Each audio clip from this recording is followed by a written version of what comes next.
ওর গাটা ঠান্ডা থাকবে। যদি বাই চান্স শরীরে জ্বরের পরিমাণ বেশি হয়ে যায় তাহলে কিন্তু এই গরুটাকে কিন্তু বাঁচানো খুব কঠিন। এবার এই 2-3 ঘন্টাটাই ছিল আমার গরুর জন্য একদম টাফ টাইম, এবং গরু তখন অলরেডি শুয়ে পড়ছিল, যেটা একটা চিন্তার বিষয়।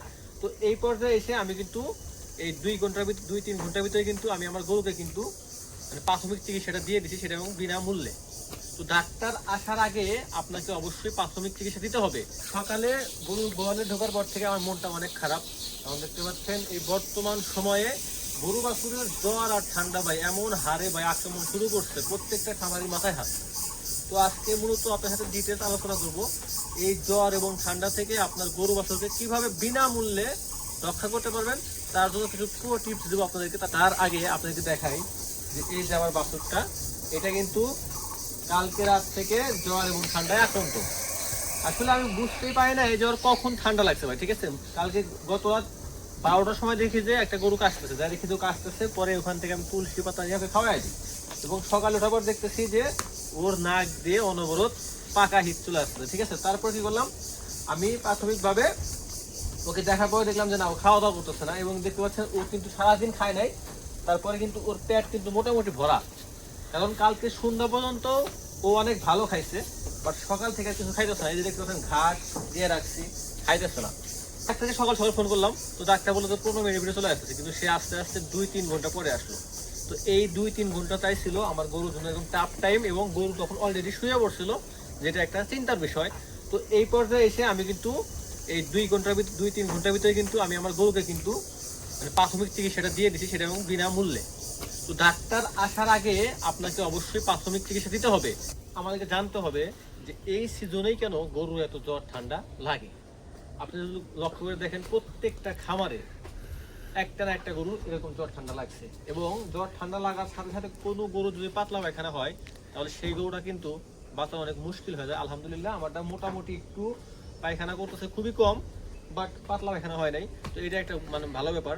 তো আপাতত একটু সুস্থ দেখা যাইতেছে, যদিও এখনো জাবর কাটে নাই ভাই, এখনো জাবর কাটে নাই, প্লাস এখনো কোনো কিছু খাচ্ছে না। যেহেতু ডাক্তার আসতে দেরি করতেছে, তো আমি চলে গেলাম আমার সেই আদিম যুগের কিছু গাছান্ত ওষুধগুলো আছে সেগুলো খাওয়ানোর জন্য। তো এটা এখনো খুঁজে পাওয়া যায় না ভাই, এটা এখনো খুঁজে পাওয়া, যে গাছগুলো একটা সময় আমাদের চারিপাশে ছড়াই ছিটে থাকতো সেইগুলো এখন চিরুনি বিশ্লেষণ করে পাওয়া যায় না। তো অতি কষ্টে আমি এই গাছগুলো খুঁজে পেলাম। তো প্রথমে আমি কি করছিলাম, এটা তুলসী পাতা, এটা আমার বাড়িতেই আছে, এটা খোঁজা লাগে নাই, আমার কষ্ট করতে হয় নাই।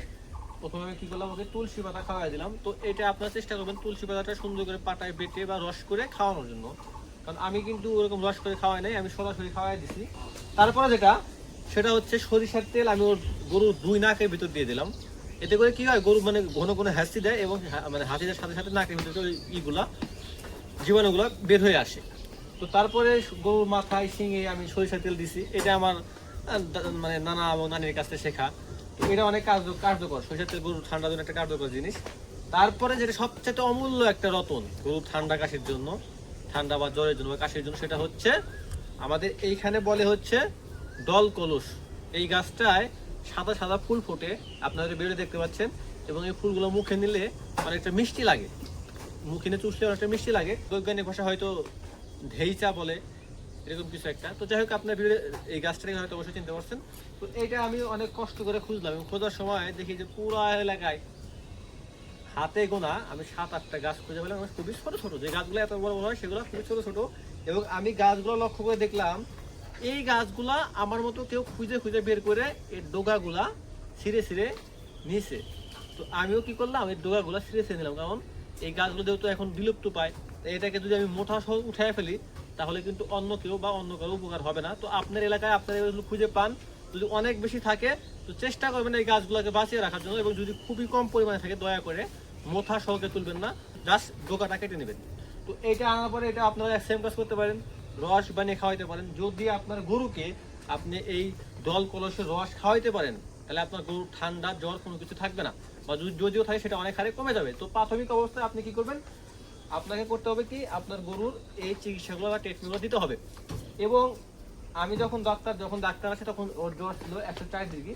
তো ওকে 3টা ইঞ্জেকশন পুশ করা হয়েছে। তো এই ইঞ্জেকশনগুলো পুশ করার পর আমাকে কিছু ওষুধ দিয়েছে, সেটা হচ্ছে ফার্স্ট বেড এবং ফেনাডিল। আর একটা দিচ্ছে হচ্ছে আপনার পাউডার, ওই যে মানে ওর পেটটা যেহেতু ফাঁপা দিয়ে আছে, পায়খানা ঠিক মতো হচ্ছে না, যেটা একটা পাউডার দিচ্ছে সেটা আপনাদের দেখাবো অবশ্যই। তো এই দাগটা যখন আসলো তখন ওর জ্বর ছিল চারিদিকে।